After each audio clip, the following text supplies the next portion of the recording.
Mark Turner formed Offshore Challenges with MacArthur in 1993. The business has now grown into a group of 4 companies that operate globally and has earned a reputation as one of the leading organisations worldwide for promoting professional sailing teams and events. When you and MacArthur started Offshore Challenges, did you have any idea how the business might develop? I think when you start any business, you probably don't even try and look forward more than the month or the 3 months or the year that you're kicking off. So no idea where we're really going to go, to be honest with you. Our whole business, I suppose, has been just based on taking on the next big challenge. The first phase was simply Ellen, her projects, and myself trying to make those happen behind the scenes. The second phase was to add other sailors and create Offshore Challenges sailing team. In expanding the sailing team side, there's a limit, there's a ceiling as to how much you can really do if you want to do it well. Relationships with professional sailors who are very motivated, got their own dreams, are fairly hard to manage, to be honest. So, and actually, I don't think inside one business we could actually manage more than 3, 4 different sailors or campaigns at most. Let's briefly just touch on OC technology and OC vision. How important are they to the group, or are they there just to service the business that the other group companies do? Initially, both OC vision and OC technology were developed to service our own needs in terms of OC events and Offshore Challenges. That's very different these days. OC technology is supplying tracking technology for events all over the world, and very little for our own business, as well as media systems and camera systems for boats, for new boats all over the place, and some non-sailing stuff as well. So certainly very established. OC Vision likewise, whilst it is primarily there to allow us to deliver to our sponsors everything from, we've done some high quality magazines, lots of websites, all sorts of other information technology aspects. Actually, we're now providing those services to a lot of other campaigns and a lot of other events in lots of different areas, not just in sailing. We learn from work we do for other clients. Clients learn from everything we're doing, and we all move the game forward. And so that works very much for us today. The final phase of development for us as a business has been just the development of a pretty solid reputation in the sports marketing, sports business world as the one of, if not the leading company in delivering sponsorship properties through sailing. From that came in 2006 an approach through Octagon and through the sponsorship manager at iShares to say, look, we're considering sailing amongst 3 sports. Tell us what there is. Showed them a whole load of different things, including IMOCA ocean racing, and equally there was some extreme 40 sailing in August 2006 in the Solent.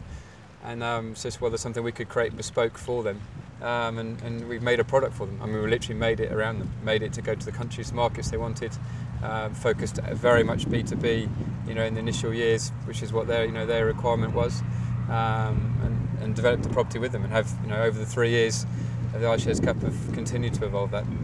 But we have always come at it from a marketing and sponsorship perspective as being at least as important as the sporting goal. Doesn't change the fact that to win a race or break a record is by far the most important value and benefit of the whole thing. But no, we've always come at it from perhaps a wider perspective than many sailing campaigns do.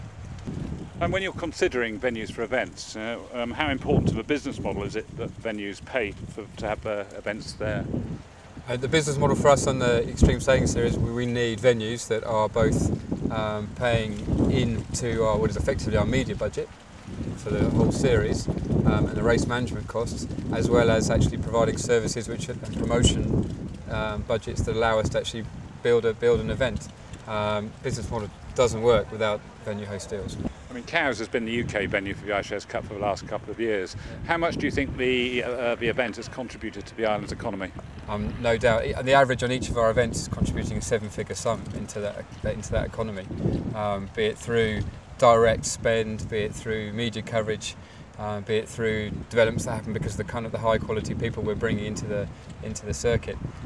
In terms of the Cowes event specifically, being inside Cowes Week, we're looking at something like 2/3 of the media coverage for the entire Cowes Week event is coming from our event, Extreme Sailing Series inside it. That itself has a direct impact on what Cowes Week can do in the future as well. So, we don't yet know at all if we'll be in Cowes next year. We definitely need some hands to go up and saying, yeah, we do actually want you to come back, and some kind of engagement. mean, we hear sums like £100,000 mentioned. Is that realistic for the islands council in the current economic times, or are you looking for Caswick Limited to find some of that money? I mean, the investment of our host venues in a majority of the venues we have today, and certainly all the new ones, is beyond €1 million per event. Part cash, part services, promotion, marketing, everything else. We know that's an impossible sum for the Isle of Wight specifically to bring together, but a cash fee actually is most important because what it does is gets an engagement from everyone. So rather than feeling like we're fighting to be there, actually everybody wants us there, and we work together to make it a much, much bigger event and bring much, much more return. So yeah, I don't think we're being cows unless we were in some kind of financial engagement, but we are in no way looking to match what we do elsewhere. How difficult has it been working through the last year of a recession? I mean, a lot of teams have lost sponsors, and it's impacted on professional sailing in quite a big way. How have you found it? Well, a good thing about sponsorship is, after you spend years sometimes working on one contact, one brand, one possibility, and you work on 400 of them and you get one to work. When you do get them across the line, you generally have a 2, 3, 4 year contracts, which means, as recession hit for 2009, we already had everything in place. So that gave us some breathing space. But certainly during the first half of 2009, very, very difficult to talk to anyone, any brand or in any way about the future. Just no one can even talk or step outside their office. So that was difficult, and means that now it's a pretty mad, crazy rush, because whilst I don't believe in any way we're out of recession in the UK, the fact is on a global level there is some kind of stability. There are marketing budgets, there are life going on, and sponsorship is a core element of marketing now. I mean, it's not an extra or a chairman's whim or anything else. It's very much a fundamental part of the marketing discipline. So, and the deliverables, and so the doors have opened again. Lots and lots of discussions going on. Lots of people that want to do things. It's just all a bit mad and crazy and compressed, having not really been able to speak to many people for the first half of this year. Now, you started the business with Ellen MacArthur, and her media profile in the early years must have been very important to the business. Now we hear that she's taking a bit of a back seat from sailing and focusing on environmental matters. How will that affect the business? Ellen hasn't really been greatly involved for a couple of years now in terms of OC Group's main properties. Her engagement has been continued since 2007 as a figurehead a little bit for the BT team Ellen, and with engagements with BT, Renault. But to be honest, Ellen's been in a different place since we finished with B&Q, and there's nothing new from our perspective. Whatever other people might like to see is new. Ellen's a shareholder in the business, and as far as I understand, plans to continue to be so. Hasn't had really much impact on us now, because over the last 3-4 years we've basically everything we've introduced has been Ellen free, if you like, on purpose, and for everybody's benefit. So pretty clear to me at the end of the Around the World record that there wasn't about to be some other sailing campaign, in the next few years. And as Ellen has said, she may or may not go back and do something in the future. So what's your vision for the future of OC Group and for professional yacht racing? I think OC Group, one of our key USPs today is being global. We know how to run campaigns, we know how to look after sponsors, we know how to run events. So we'll go where the market takes us to a degree. That said, I think as I said earlier, we can't do lots of campaigns. We need to do 2 or 3 very good campaigns. We'd love to do a Volvo Ocean Race project, but time's running out on that one, but we're not finished on that. We have the potential to do that. We really want to take the Mocha 60 campaign, at least 1, if not 2, forward for the next sort of 4-year cycle, and pretty close to getting some of that put away.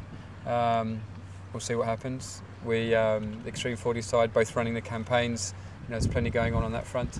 But on the event side, I think we will retain interest in the ocean racing side, specifically through the Transat in 2012. We're consultants to Barcelona World Race. I hope that's going to be a success second time round. But the Extreme Sailing Series is probably the most interesting thing for us to develop. Completely new, different area. It's very interesting from a marketing perspective. I think it's a great thing for the sport, certainly taking it to a different audience. And in some ways it's simpler to manage. It's not as complex to manage. So after 10 years, you've still got as much enthusiasm to take it forwards as you had at the beginning of that? I'd be lying if I said I had quite the same hunger that I had 10 years ago. I mean, I don't think anyone can possibly. Things evolve, so we look in different areas. I think the my personal passion for going sailing, disappeared a long time ago. I don't pretend otherwise. I think I will always be driven by the desire to win on the water on the sailing team side. But yeah, I need the bigger peaks are the only ones that get me excited. I have to admit, it's not every day. I'm not dreaming of sailing every day on a personal level. I've got plenty of other things that get me motivated, and I think that's a reality. I don't think you need to keep on reinventing the challenge a little bit to keep yourself motivated. Right now, no shortage of things to keep me going. So. Wish you luck. Thanks, Thank Mark. you.